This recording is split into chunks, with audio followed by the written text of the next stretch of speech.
میں اس وقت کیبوتس نیعوز کے علاقے میں موجود ہوں۔ یہ علاقہ غزہ کی سرحد کے بے حد قریب ہے۔ سامنے سے غزہ کی سرحد دکھائی دے رہی ہے۔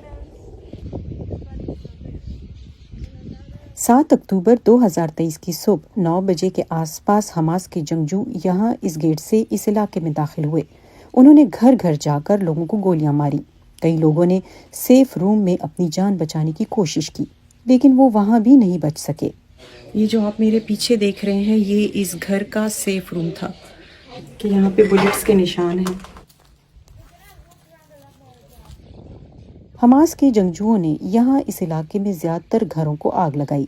7 اکتوبر 2023 کی صبح تک اس علاقے میں لگ بھگ 400 لوگ آباد تھے۔ اس دن تقریباً 1/4 لوگوں کو یا تو ہلاک کیا گیا یا یرغمال بنا کر غزہ لے جایا گیا۔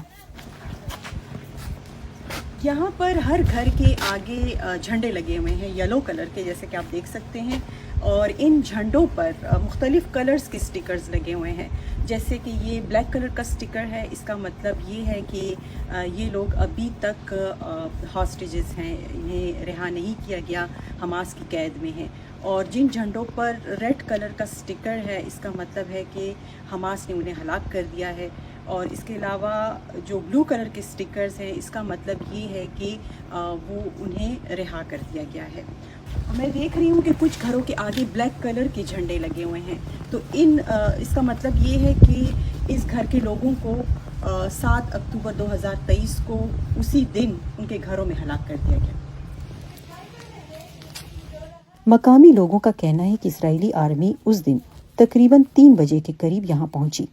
بہت سے لوگ یہ سوال کرتے ہیں کہ فوج کو اتنی دیر کیوں لگی یہاں پہنچنے میں۔ یہ علاقہ اب ویران ہو چکا ہے۔ حملے میں یہاں نصف سے زیادہ گھر تباہ ہو چکے ہیں۔ اب کوئی یہاں نہیں رہتا سوائے چند لوگوں کے۔ زیادہ تر لوگ یہاں سے نقل مکانی کر چکے ہیں۔